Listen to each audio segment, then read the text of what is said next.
Hello and welcome to another episode of the CUFI Weekly. Now, the last week there has been a lot going on. Of course, we had the American airstrikes on the nuclear facilities of Isfahan, Fordow, and Natanz.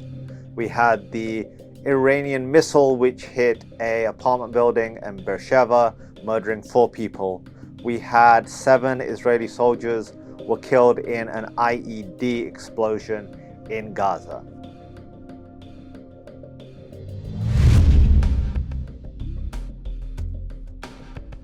And look, I can go through everything we've seen and heard over the last week, but I'm guessing if you're watching this, you're pretty well acquainted with a lot of the details of what happened. To summarize it very quickly, President Trump announced over the weekend that the United States had finally taken part in the strikes against Iran. They used bunker buster munitions, which Israel did not have, using B-2 bombers, struck the 3 underground nuclear facilities of the Islamic Republic. Now that is hugely significant because these particular facilities were out of reach of Israeli munitions. They simply didn't have the 30,000 pound bunker buster munitions that the United States have. A ceasefire was called a number of days later, and at this point it is still holding. Even after the ceasefire was announced, though, the Islamic Republic launched a missile barrage at Israel, which murdered 4 people. Now, we have seen a lot of talking heads become hysterical about this, become absolutely hysterical and spewing absolute myths and falsehoods. Then you had those people going, we shouldn't be going to another war in the Middle East. We shouldn't be doing this. This is not a war. It's as simple as that.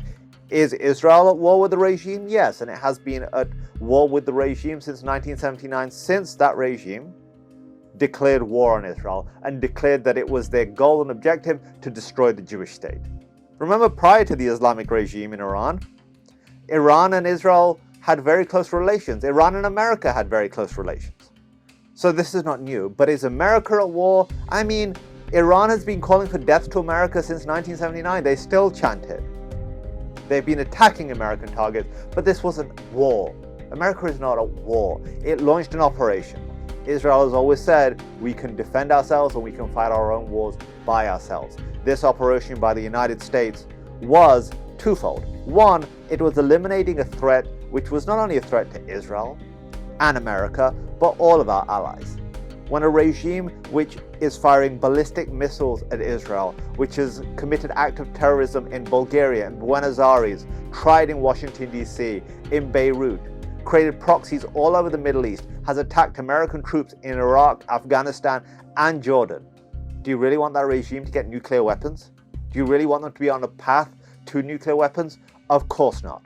And secondly, this was an operation only the United States could do. Only we had the weaponry and the technology to truly set back Iran's nuclear program by hitting those underground facilities, which is another question you've got to ask. If this nuclear program was for peaceful purposes, why are you building nuclear research facilities and enrichment facilities so deep underground? Just wondering, asking for a friend. Iran has been using propaganda, as have other nefarious nations, against the United States, and sadly it has infiltrated our society. Look, don't believe me. What I say, go and verify it. But do not take people's word at face value on the internet. Do not take these influencers who 2 weeks ago were doing TikTok dances and now they've become experts on the Middle East. Who is this information serving? Is this information making me hate Americans? Is it making me hate America? Am I being manipulated? These are questions we must ask. If you are eating unhealthy food, you're going to get sick.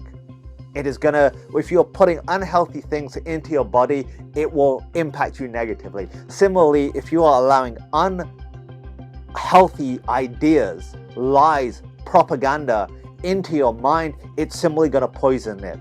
And the internet is flooded with it, with misinformation, with propaganda, with lies, and with the growth of AI, it has become bigger than ever. So I am asking you, for the good of our country, for the good of the future of this country that I love so deeply, verify the information. Know that you are in an information war and you are the biggest target. Your children are the biggest targets because the enemies of America have realized something loud and clear. Militarily, we are a force to be reckoned with. There has never been a more powerful military than that of the United States of America. And when the American people are united, we can do incredible things. In a few days, we will gather in Washington, D.C. for the CUFI Summit.